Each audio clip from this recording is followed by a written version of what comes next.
junction seperti ini atau dioda yang biasa ya. Tapi sebenarnya dioda sendiri ada berbagai macam, ada dioda Zener, ada dioda tunnel, ada Schottky, Varactor, diag, triag, SCR, light emitting dioda atau LED, dan fotodioda. Dan banyak lagi sebenarnya ya, nggak cuma ini. Tapi mungkin yang akan kita bahas nanti dan yang kalian pakai di praktikum itu adalah dioda Zener sama dioda PN biasa ya, yang junction. Untuk diag sama triag ini akan dipelajari di mata kuliah elektronika daya, termasuk SCR ya. Sedangkan nanti akan saya bahas sedikit tentang light emitting dioda sama fotodioda, fungsinya apa, pengaplikasiannya di komponen elektronika itu apa ya. Nah ini ya, ini adalah bentuk dari dioda itu sendiri, komponen dioda seperti ini. Kalau misal beli komponen, pastikan sudah tahu itunya ya, spesifikasi yang diinginkan, karena masing-masing tipe dioda itu punya spesifikasi. Nah, jadi memang sangat kecil ya untuk dioda sendiri. Oke, jadi seperti itu. Nanti kita juga akan melihat di multisim. Mungkin udah ada yang install. Saya udah nemu nih itunya, installernya dari multisim yang saya pakai, tapi besar sekitar 600 MB ya. Nggak tahu, kayaknya nggak bisa di share kalau di filesnya Teams. Mungkin kalian bisa coba cari aja ya, atau pakai SharePoint ya, nanti saya share-nya. Nah, kita sudah belajar tentang bias ya, berbagai bias dioda. Ada 2 macam bias, 3 macam kalau yang tanpa bias. Yang pertama tanpa bias, lalu yang kedua bias maju dan bias mundur ya. Itu sudah kita bahas di materi PN junction yang kemarin. Tapi ini saya bahas sekilas aja. Untuk dioda tanpa bias, dioda tanpa bias itu sebenarnya sama seperti PN junction biasa ya. Ya ibaratnya satu komponen dioda ini tidak kita sambungkan dengan rangkaian apapun, berarti dia adalah dioda tanpa bias, tidak ada pembiasan di sini. Tapi karena kita sudah belajar tentang sambungan PN, berarti sebenarnya terjadi sesuatu di sambungan ini ya, yaitu terciptanya depletion layer atau daerah pengosongan. Karena apa? Karena pertemuan antara hole sama elektron ya kan. Kalau tipe P dia punya hole, punya majority carrier-nya adalah hole, sedangkan tipe N adalah elektron. Jadi kalau kita dekat disambungkan dua jenis semikonduktor ini, maka akan berinteraksi antara hole sama elektronnya. Jadi di sambungannya itu terjadi interaksi yang mana akan menimbulkan daerah pengosongan atau depletion layer yang memiliki tegangan tertentu. Kita sebut sebagai potential barrier ya. Nah, simbol dioda adalah seperti ini. Jadi ada tanda panahnya yang menunjukkan arah dari elektronnya sebenarnya begitu. Tapi kalau misal mau supaya gampang menghafalnya ya. Kalau dioda PN, P-nya di ujung, N-nya di ujungnya sebelah sini. P ini sebagai anoda, dioda P-nya sebagai anoda, dioda N-nya sebagai katoda.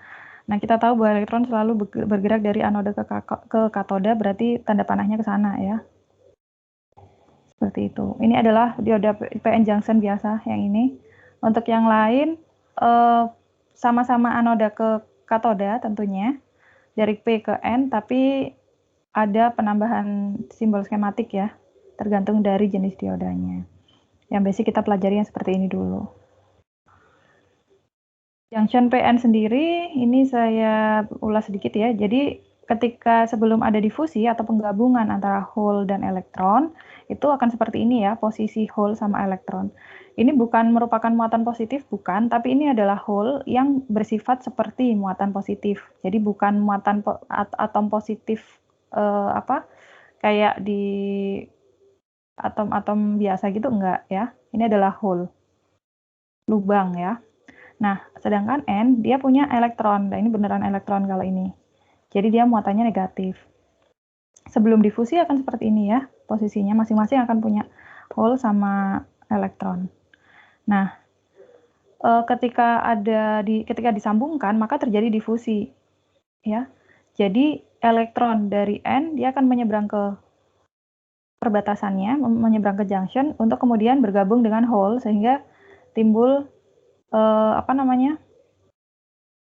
sehingga hole-nya jadi terisi begitu. Nah, dari ini elektron yang melompat tadi timbul hole kan berarti dia. Nah, itu akan terisi oleh elektron yang ada di belakangnya dan begitu seterusnya sampai timbullah dipol-dipol atau pasangan-pasangan dari muatan. Jadi setelah difusi seperti ini. Ini adalah pasangan muatan positif sama negatif yang mana kalau di materi teori medan elektromagnetik ya, pasangan dipol listrik itu akan menghasilkan potensial. Nah, jika terbentuk sejumlah dipol, maka daerah dekat junction dikosongkan. Jadi dikosongkan itu bukan berarti dia tidak ada elektron atau hole-nya enggak, dia punya, tapi dia sudah berikatan hole sama elektronnya. Jadi tidak ada lagi tempat kosong yang bisa diisi oleh hole atau elektron yang lain. Makanya disebut daerah pengosongan atau depletion layer. Nah, di lapisan pengosongan ini timbul potensial ya, yang mana kita sebut sebagai potential barrier. Jadi secara natural, secara normal, PN junction dia sudah punya potensial. Potensial disebabkan oleh adanya medan di antara ion yang menyebabkan timbulnya perbedaan potensial. Dipol-dipol ini kan dia punya muatan ya, satu positif, satu negatif. Nah, maka tentu ada beda potensial di sini ya. Nah, itu yang kita sebut sebagai potential barrier, yang mana untuk pada suhu ruang, potensial barrier untuk silikon itu 0,7 volt, sedangkan germanium 0,3 volt. Ini yang standar kita jadikan untuk keperluan akademik ya, tapi kalau di datasheet tentu nilainya tidak akan pas sekian gitu ya. Jadi tergantung dari komponennya apa. Biasanya akan disampaikan ya kalau misal ada soal latihan atau ketika ujian itu nanti akan disampaikan potensial barriernya berapa. Kita sebut sebagai VD ya, tegangan dioda atau potential barrier. Jadi VD-nya adalah 0,7 volt. Oh, berarti dia bahannya silikon gitu. Atau kalau misal tidak disebutkan VD-nya, misal langsung tertulis dioda jenis silikon, maka otomatis VD-nya dia akan 0,7 volt. Ini kan mudah aja dihafalkan ya. Potensial barrier itu dipengaruhi oleh suhu. Seperti yang kita tahu bahwa sifat suatu bahan itu sangat dipengaruhi oleh suhu ya, begitu pula dengan bahan semikonduktor. Yang mana untuk setiap kenaikan suhu 1 derajat Celcius, potensial barrier itu akan berkurang sebesar 2,5 milivolt. Ini ada milinya ya. Nah, berbeda dengan konduktor ya. Kalau konduktor suhunya naik malah malah akan kalau di konduktor suhunya naik malah konduktansinya turun ya, resistansinya naik. Sementara kalau di semikonduktor, kalau suhunya naik, konduktansinya malah naik. Nah, ini potensial barrier akan berkurang 2,5 milivolt. Jadi kalau suhunya naik terus, potensial barrier-nya akan semakin kecil. Kalau semakin kecil, maka diperlukan tegangan yang lebih kecil untuk bisa menyebabkan dioda itu dibias maju, begitu. Secara matematis, hubungan antara kenaikan suhu dengan potential barrier itu adalah seperti ini ya. Delta V sama dengan min 2,5 milivolt dikali delta T. Jadi ini gampang aja. Kalau kita mau mengetahui berapa besarnya potential barrier, jika diketahui suhu, kenaikan suhunya, maka bisa dipakai seperti ini.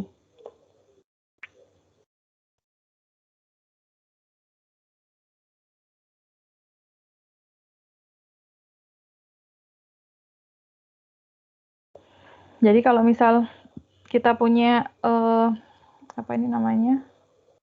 dioda yang terbuat dari silikon ya, maka potensial awalnya adalah 0,7 volt, ya kan? Nah, ketika di suhu 25 derajat, dia 0,7 volt. Tapi ketika naik, misal naik jadi 30 derajat, ya, maka ada penambahan suhu sebesar 5 derajat, ya. Berarti T2-nya di sini adalah 30, T1-nya adalah 25, V1-nya adalah 0,7 volt. Nah, tinggal dihitung aja berapa kira-kira potensial akhirnya. Maka potensial akhirnya otomatis akan turun ya. Akan turun, akan kurang dari 0,7. Seperti yang kita tahu, potensial barrier itu tercipta karena adanya dipol-dipol itu ya. Jadi kalau kita mau membias maju dari dioda tersebut, maka tegangan inilah tegangan minimum yang harus kita pakai supaya elektron itu dapat melewati dioda. Seperti itu. Terus ada lagi parameter yang lain yaitu arus saturasi. Arus saturasi adalah arus yang disebabkan oleh pembawa minoritas. Seperti yang kita tahu, kalau elektron tipe P, misalnya elektron semikonduktor tipe P, dia pembawa mayoritasnya adalah hole. Ya, ini saya buat bulat-bulatan aja, ini hole. Tapi sebenarnya dia punya elektron, ya kan? Tapi elektronnya tidak sebanyak hole-nya, makanya disebut sebagai elektron sebagai minority carrier atau pembawa muatan terkecil. Sedangkan kalau di tipe P, hole-nya lebih banyak daripada elektron, sehingga hole disebut sebagai majority carrier. Nah, walaupun demikian, elektron di sini ya, di tipe P, itu sebagai pembawa minoritas, dia juga menyumbangkan, juga memiliki sumbangsih, yaitu arus saturasi. Akan menyebabkan arus saturasi.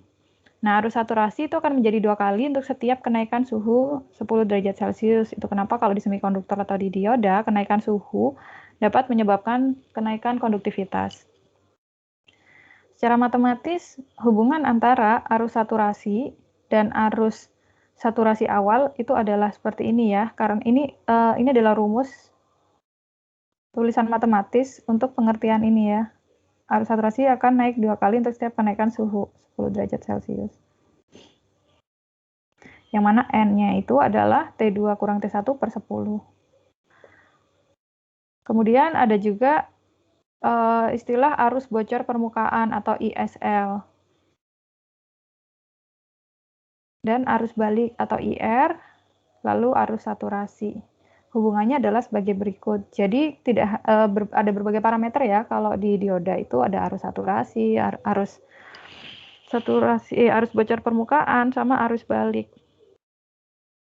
IR sama dengan IS ditambah ISL. Oke. Ada pertanyaan nggak? Saya bukakan multisim ya untuk melihat di mana sih kita bisa lihat parameter-parameter tersebut kalau di suatu dioda ya. Tentunya di datasheet ada. Jadi kalau misal sudah punya tipe dari diodanya, tinggal dicari di datasheet ya. Tapi kalau misal belum ada, kita juga bisa cari di multisim ya. Kalau misal sedang pakai multisim.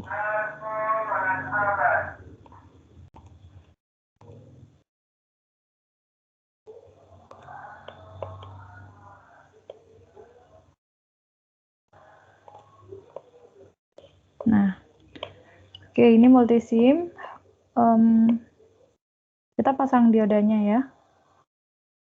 Saya mau memperlihatkan bagaimana kita bisa melihat nilai parameter-parameter dari dioda tersebut. Nah, ini dioda. Kita klik di komponen diodanya. Jangan pakai dioda virtual ya. Kalau dioda virtual itu ya dioda yang ideal banget gitu ya. Jangan pakai yang ini. Kita pakai yang dioda biasa. Nah, silahkan dicari tipenya mau yang apa. Saya coba aja ya random mau yang ini misal. Nah, kita klik. Oke, satu aja kita lihat. Kita punya dioda 1N4449. Saya juga nggak tahu ini diodanya punya parameter apa saja ya. Parameternya berapa, nanti kita lihat. Kita double klik di dioda tersebut, kemudian pilih edit model kalau nggak salah ya, edit model ya, edit model. Nah, maka di sini akan terlihat arus saturasinya berapa, parameter-parameternya lah intinya ya. Nah, di sini dari dioda 1N449 ini punya arus saturasi sebesar 0,1 pico ya ini, 0,1 pico ampere. Lalu parasitic resistance itu 4 ohm. Parasitic resistance itu resistansi dalamnya dia ya, tahanan dalam. Lalu apalagi tadi kita punya junction potensial ya, atau barrier potensial, ini adalah 1 volt. Jadi minimal diperlukan kalau misal kita mau membias maju dioda ini, diperlukan tegangan minimal 1 volt supaya arusnya dapat mengalir. Kemudian apalagi nih, ISR, bukan.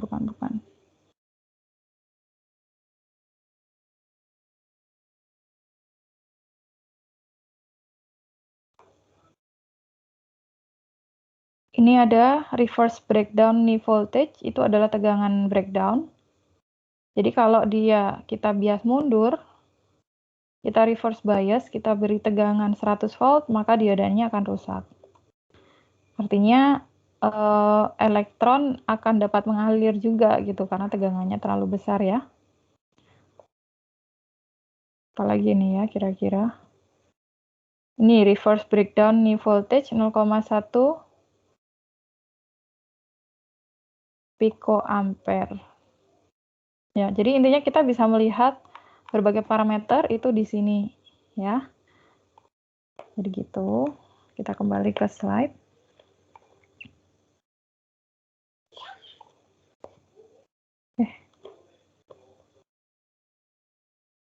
Nah, apalagi ya? Itu tadi dioda kalau kita tidak berikan bias atau tanpa bias jadinya seperti itu ya. Kita punya parameter-parameter. Nah, kalau di bias bagaimana? Kita bisa membias maju sama bias mundur. Untuk prosesnya sudah saya jelaskan minggu kemarin ya. Ini kalau kita bias maju, jadi seperti ini nih kalau di bias maju. Ini kita punya dioda ya, kita hubungkan dia dengan seperti ini. Ini anoda, ini katoda gitu kan ya. Nah, ini positif. Jadi kalau positif kena ke kaki anoda, maka dia bias maju. Nah, ketika dia bias maju, tentu ada aliran elektron ya. Ini sudah saya jelaskan minggu kemarin juga. Yang mana dari pita konduksi ke pita valensi ada aliran elektronnya nih. Pita konduksi itu adalah pita terluar dari atom semikonduktor yang punya elektron yang siap untuk berpindah ke valensi yang lain, sedangkan pita valensi adalah yang punya hole. Oke, tadi ketika dibias maju, ketika dibias mundur, anodanya kita hubungkan dengan suatu sumber tegangan negatif ya, kutub negatifnya, maka kan daerah pengosongannya akan semakin besar.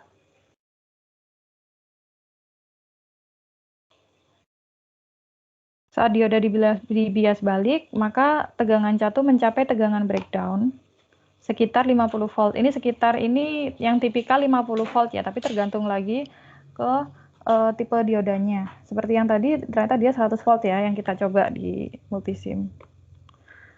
Kalau kita bias balik ya, kita reverse bias yang melebihi tegangan breakdown, maka terjadi aliran arus yang besar yang membuat diodanya menjadi rusak. Nah, ini adalah grafik karakteristik dioda. Ini yang biasanya diminta untuk digambarkan ketika praktikum, yaitu grafik karakteristik dioda. Grafik karakteristik dioda selalu seperti ini ya, yang mana tegangan, sumbu X-nya itu adalah tegangan, sumbu Y-nya itu adalah arus.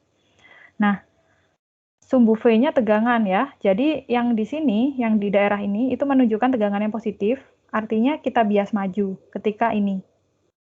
Makanya disebut daerah forward ya. Sedangkan yang tegangan negatif, itu adalah daerah reverse ketika kita bias mundur dari dioda tersebut. Nah, ini adalah arus yang mengalir dari dioda. Ketika kita bias maju, maka arus akan tidak bisa mengalir sampai tegangannya menuju ke tegangan potensial bariernya ya. Dalam hal ini 0,7 volt kalau misal dia silikon. Tapi tergantung dari tipikal itunya juga komponennya. Tadi ada yang 1 volt juga kan ya. Jadi ketika kurang dari 0,7 volt di sini, dia 0 nih, arusnya nggak ada yang mengalir. Nah, ketika lebih dari 0,7, arusnya ada yang mengalir, begitu seterusnya sampai nilai tertentu ya. Ketika kita tambahkan lagi tegangannya, dia akan mampu mengalirkan arus. Nah, ketika kita reverse, ketika kita bias balik, mulai dari kita beri tegangan min 1 volt, 2 volt, dan begitu seterusnya, dia tidak akan bisa mengalirkan arus kan ya, karena kita bias balik ya, kita reverse bias. Nah, baru ketika dia sudah mencapai tegangan breakdown, misal 50 volt atau 100 volt, maka disinilah baru timbul arus, tapi arusnya negatif. Ya, jadi ini yang terjadi dengan dioda ketika kita beri tegangan breakdown. Jadi dia sudah rusak, makanya arusnya bisa mengalir.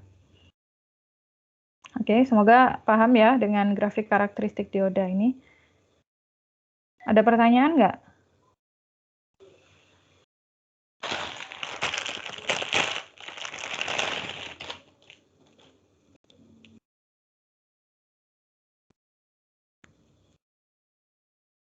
Belum ada.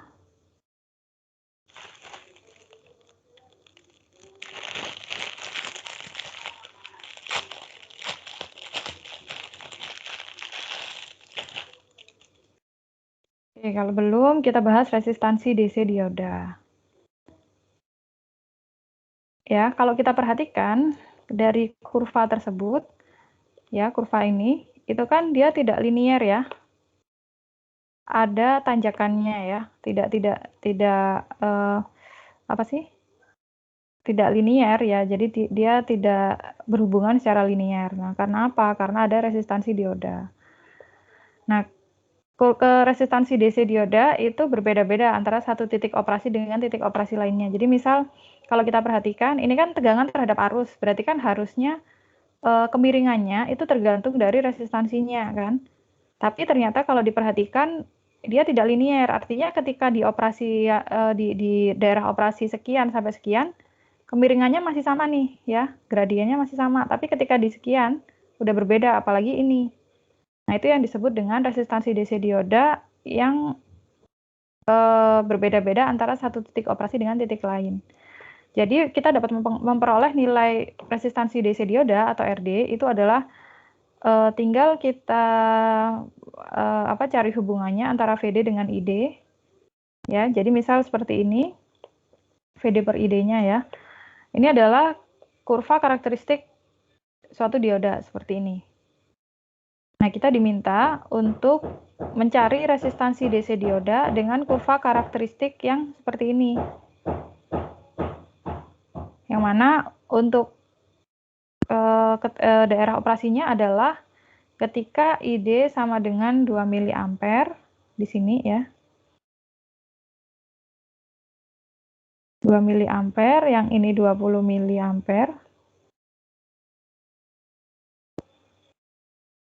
Kemudian yang terakhir adalah ketika VD-nya min 10 volt. Yang mana ketika VD-nya min 10 volt itu ID-nya adalah min 1 mikroampere.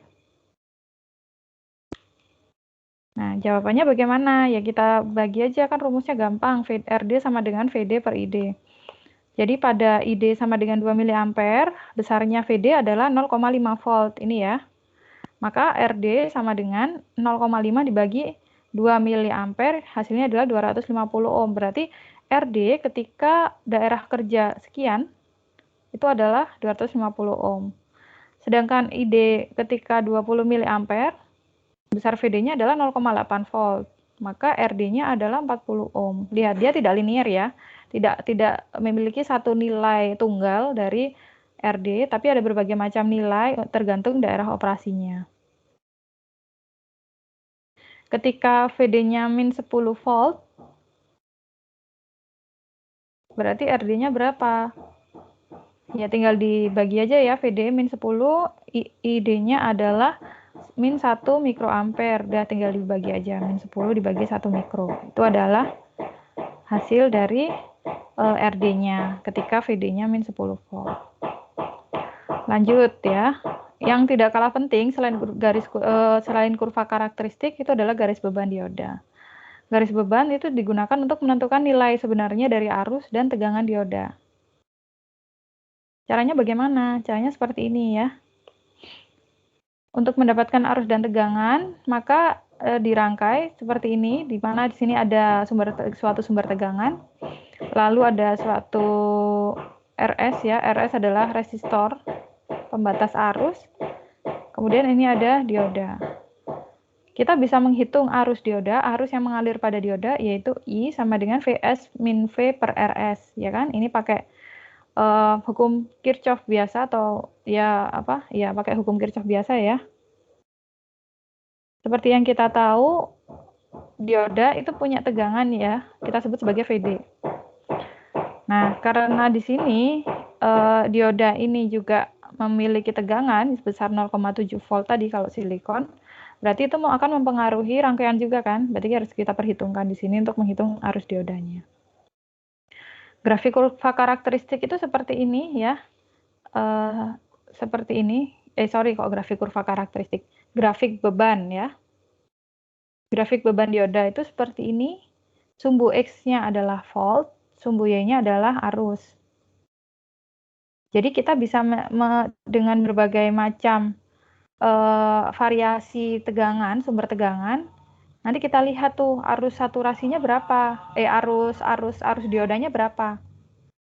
Dan begitu seterusnya ternyata menghasilkan grafik garis beban dioda seperti ini. Lalu di sini ada dua parameter, yaitu ada I saturasi dan V cutoff. I saturasi itu adalah tegangan jenuh maksimum atau arus saturasi yang terjadi pada saat tegangan dioda sama dengan 0. Ini bukan saat tegangan dioda ya, tapi saat tegangan di sini tidak ada tegangan sama sekali begitu ya. Itu adalah arus saturasi. Sedangkan V cutoff itu adalah tegangan cutoff yang terjadi saat arus dioda minimum. Ya. Ini penting nih ISAT sama V cut ini karena nanti akan dipakai sampai bahasan transistor juga. Jadi I saturasi itu adalah ketika V sama dengan 0, sedangkan V cut adalah ketika I sama dengan 0. Jadi karena hubungan linear, kalian bisa menentukan ISAT dulu, V cut baru kemudian dihubungkan aja titiknya, maka itu adalah grafik garis beban dioda. Lalu persamaan arus saturasi atau ISAT itu adalah Vs per Rs ya. Sedangkan persamaan tegangan cutoff itu adalah V cut sama dengan Vs. Jadi kalau misal ada suatu rangkaian, Vs-nya ini adalah 10 volt, Rs-nya ini 1 ohm misal, D-nya 0,7. Jadi kalau misal diminta gambar,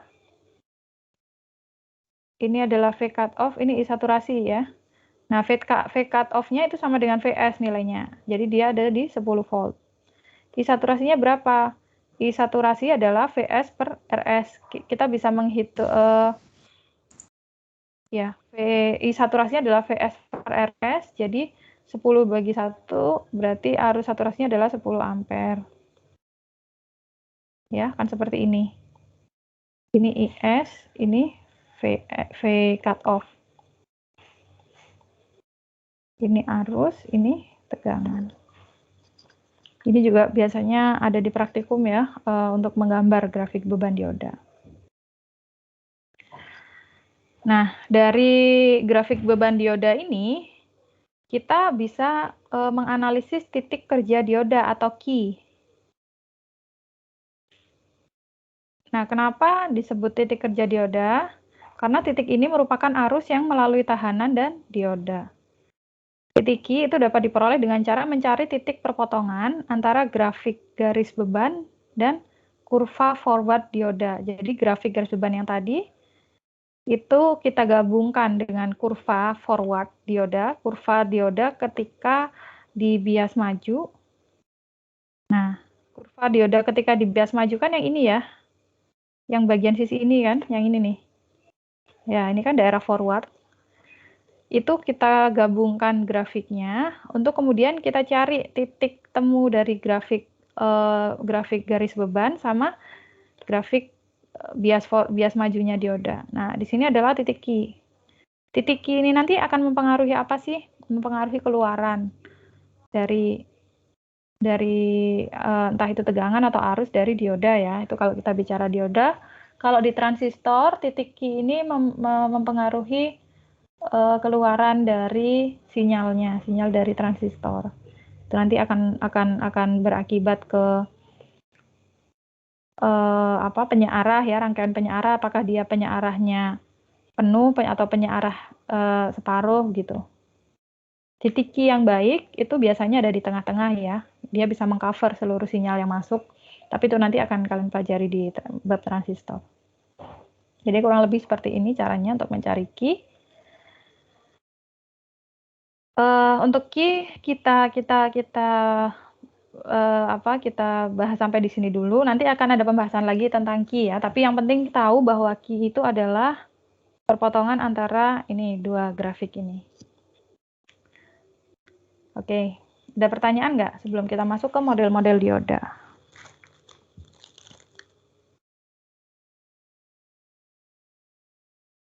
Sepertinya kalau praktikum disuruh cari juga deh ya titik Q ya. Mungkin kalian sudah mulai praktikum atau harusnya kan memang semester ini diminta untuk menggambarkan titik Q-nya juga. Berarti kalau mau menggambar titik Q harus tahu cara menggambar grafik karakteristik sama grafik garis beban ya, grafik garis beban DC dari dioda.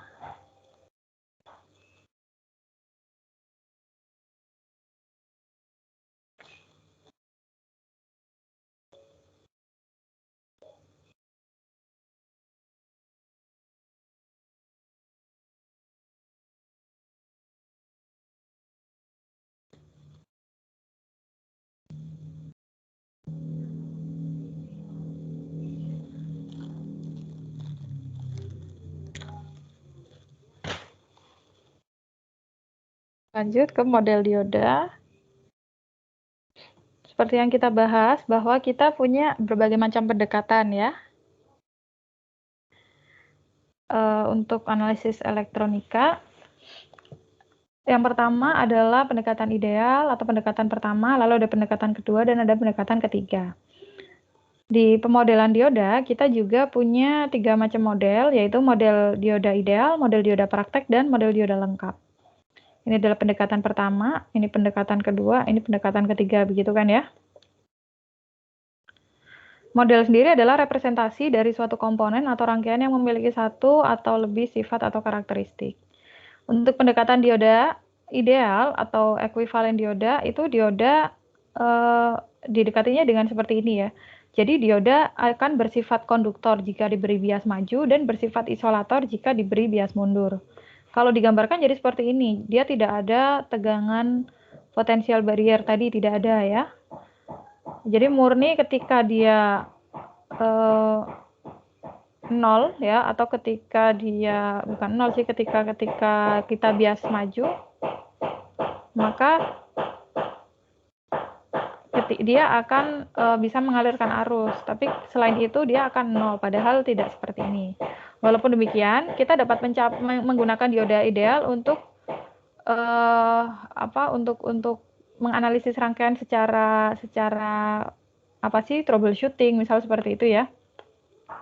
Jadi untuk melihat rangkaian sistem kerja rangkaian secara umum lah. Cara kerjanya bagaimana, ini arah harusnya kemana, itu bisa pakai dioda ideal. Jadi diibaratkan dia seperti saklar tertutup kalau misal diberi tegangan maju. Nah, kalau pendekatan kedua, kita tambahkan satu parameter lain deh, yaitu ini ya, tegangan VD tadi, atau tegangan dioda. Misal kalau di silikon 0,7 volt. Jika tegangan sumber besar, maka tegangan offset ini tidak menjadi masalah. Tapi jika tegangan sumber kecil, maka tegangan offset perlu diperhitungkan. Jadi kita anggap kalau misal tegangannya 5 volt gitu, otomatis tidak perlu mempertimbangkan ini ya. Jadi tidak akan mempengaruhi perhitungan. Tapi kalau ternyata kita bermain di tegangan yang kecil, maka sangat penting untuk melihat apakah dia sudah mencapai nilai 0,7 volt ini. Jadi kalau diibaratkan ilustrasi pendekatan kedua seperti ini ya. Ada saklar tertutup dan ini ada tegangan dioda 0,7 volt. Nah, untuk pendekatan ketiga, dioda mulai bersifat menghantarkan ketika telah mencapai tegangan offset dan tegangan selanjutnya muncul pada tahanan dioda. Jadi kita tambahkan satu lagi, yaitu tegangan selain tegangan offset 0,7 volt ini, kita tambahkan juga komponen resistansi dalam dari dioda. Jadi kalau digambarkan rangkaian ekuivalennya seperti ini ya. Seolah-olah dia punya tegangan, diodanya punya tegangan, lalu punya resistansi, punya resistor. Baru dia bisa bersifat sebagai saklar. Ini pun RB-nya, resistansi diodanya kita anggap linier untuk semua daerah kerja ya. Kita anggapnya linier, padahal sebenarnya kan tidak ya, seperti yang kita coba hitung tadi. Walaupun demikian, ini sudah cukup rumit ya. Nah, pendekatan ketiga biasanya menggunakan atau model dioda lengkap ini biasanya sudah dianalisis menggunakan suatu simulator ya, suatu alat, entah itu multisim atau yang lain. Itu. Berdasarkan karakteristik sebuah saklar, maka bisa diperoleh dua macam cara kerja dari dioda, yaitu ketika dibias balik atau reverse bias, dia akan bersifat sebagai open switch. Jadi bersifat seperti saklar terbuka, dia tidak akan bisa mengalirkan arus kan. Ketika keadaan ini, maka resistansinya tak terbatas, diodanya tidak dialiri arus, dan sumber tegangan akan jatuh semua pada terminal dioda. Maksudnya sumber tegangan, walaupun di sini ada sumber tegangan, dia tidak akan mampu mengalirkan arus gitu. Tapi ketika dia dibias maju, dia akan bersifat sebagai saklar tertutup. Ya, jadi kalau diibaratkan ini adalah terminalnya. Nah, dia menyambung seperti ini ya, saklar tertutup. Diodanya memiliki resistansi 0, diodanya dialiri arus, dan tidak ada sumber tegangan jatuh pada terminal dioda. Ini yang terakhir, ada berbagai macam jenis dioda. Ada yang tadi sudah saya jelaskan ya, dioda junction, dioda Zener, dioda Schottky, varaktor, LED, sama fotodioda.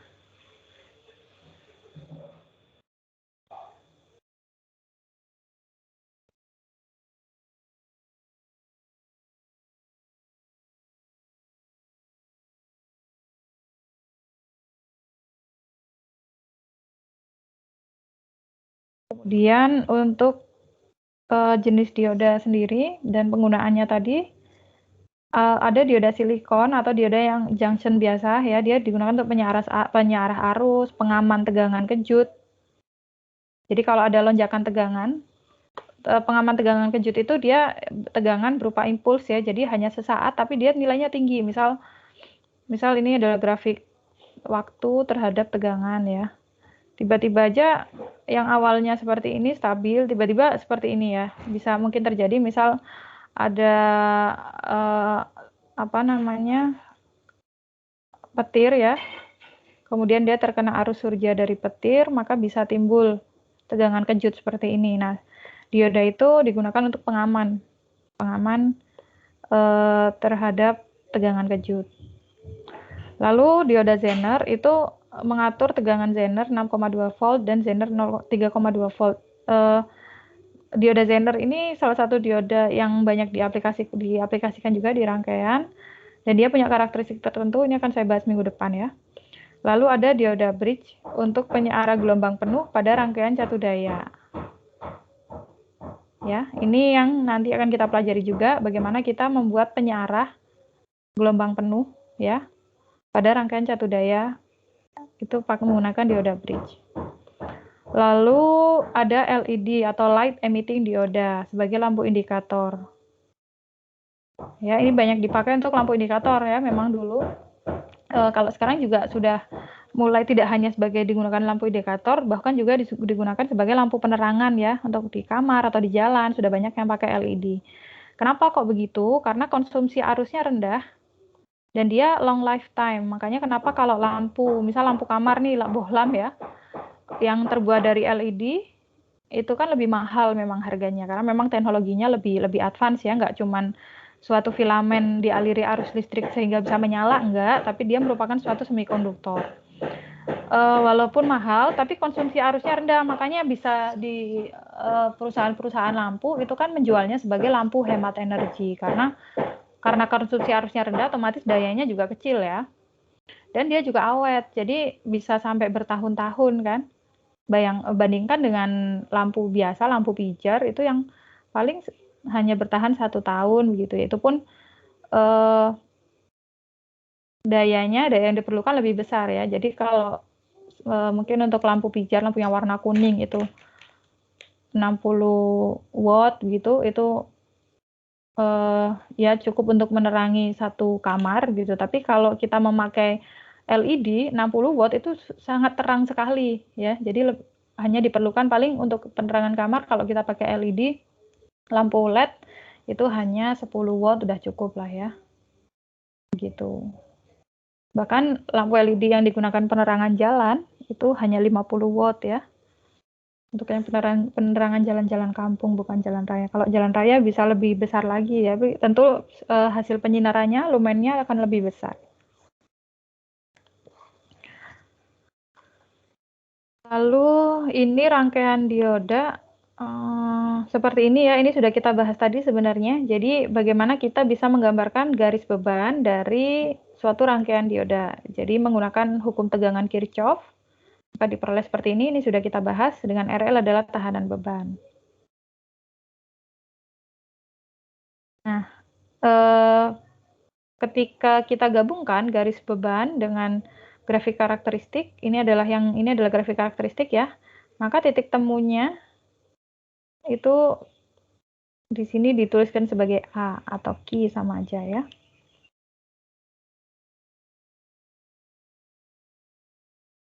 Nah, hubungan arus terhadap tegangan masukan VI bervariasi disebut karakteristik dinamis. Lereng garis beban adalah tetap karena resistansi beban RL-nya tetap.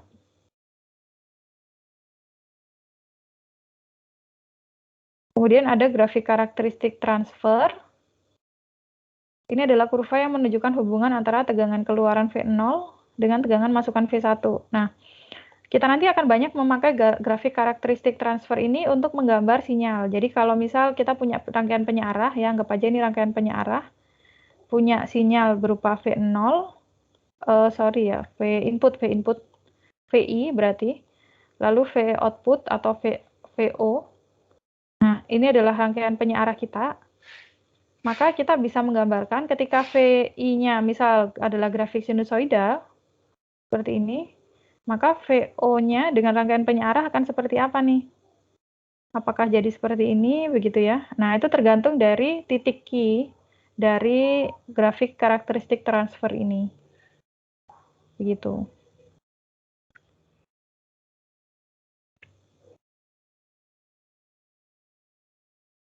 Oke, jadi itu kenapa pentingnya kita menggambar grafik karakteristik, lalu grafik garis beban, itu supaya kita bisa, pada akhirnya supaya nanti bisa kita pakai untuk menganalisis sinyal ya, dari input dan output suatu rangkaian. Paling banyak sih digunakan untuk rangkaian penyearah ya kalau dioda. Jadi yang kita analisis nanti adalah rangkaian penyearah. Tahu ya rangkaian penyearah? Misal inputnya adalah suatu gelombang sinusoida arus bolak-balik seperti ini, kita searahkan, kita kan pengennya DC ya, DC murni seperti ini ya.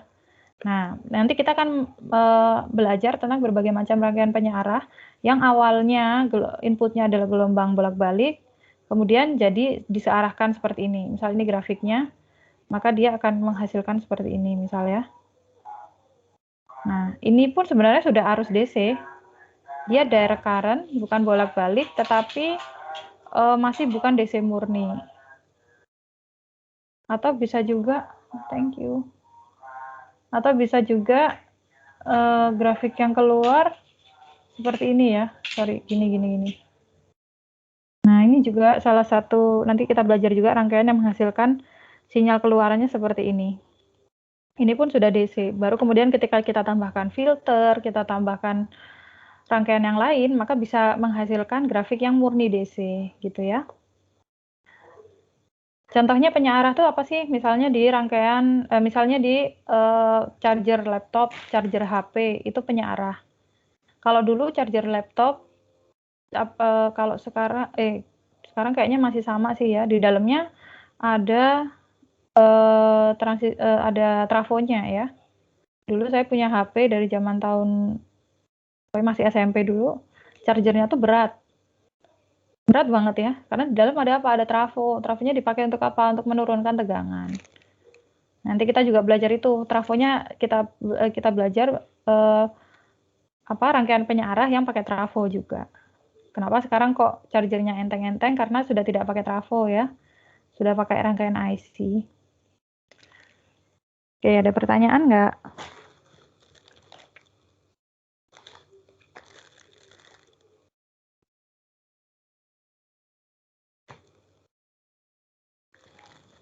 Nggak ada. Semoga dapat dipahami ya. Besok atau minggu depan kita akan belajar tentang dioda khusus dan aplikasinya ya. Jadi lebih banyak kita bahas ke aplikasi diodanya, bukan ke rangkaian. Baru kemudian minggu depannya lagi kita akan belajar tentang BJT atau bijunction transistor. Oke? Baik, Bu.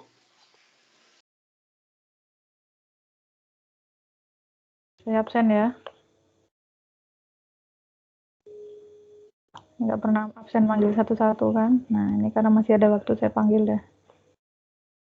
Kalian perkenalan. Oh iya, mohon maaf saya nggak menyalakan kamera ya, karena tadi saya sedang tidak enak badan. Mau tidak ngajar tapi malas cari penggantinya.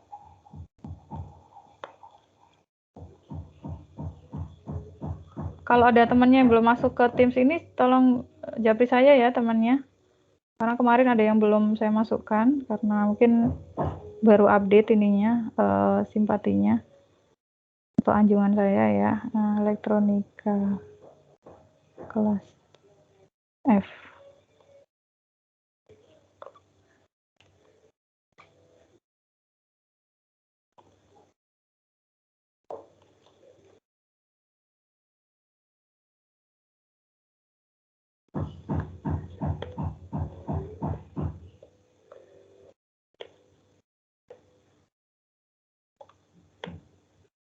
Tri Panji Abdurrahman hadir?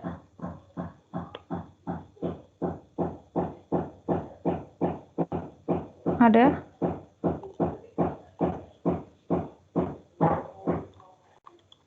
Nggak ada ya. Ini berapa orang sih? 44.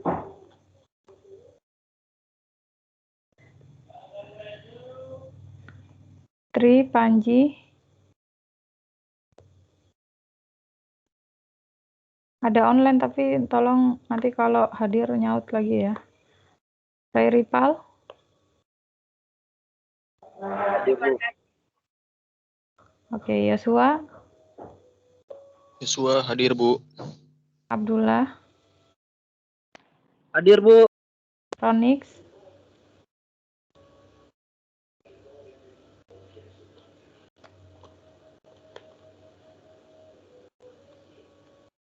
Ronix nggak ada ya? Atau belum masuk sini ya?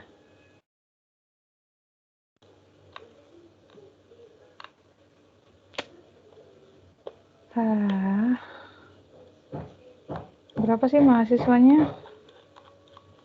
44.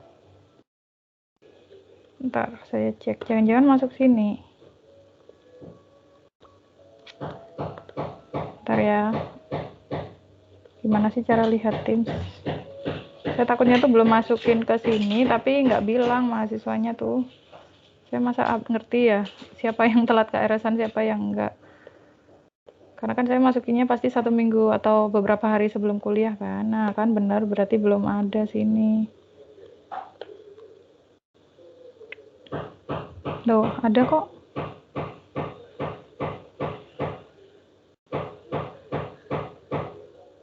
Benar kan?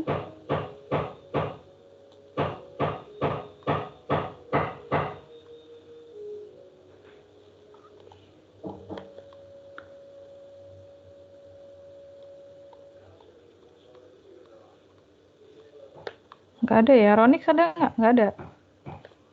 Ya udah. Tadi Tri Panji ada nggak?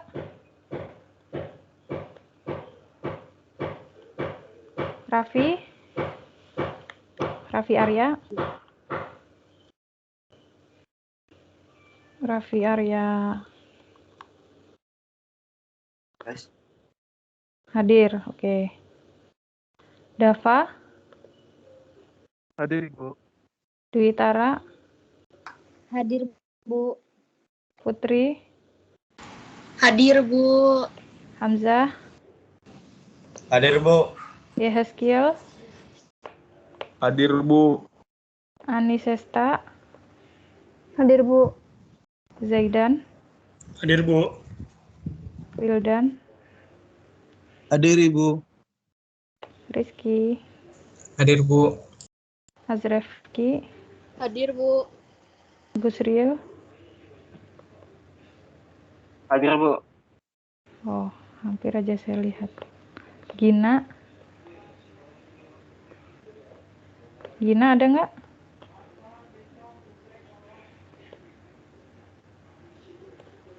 Gina Amalia Firdaus.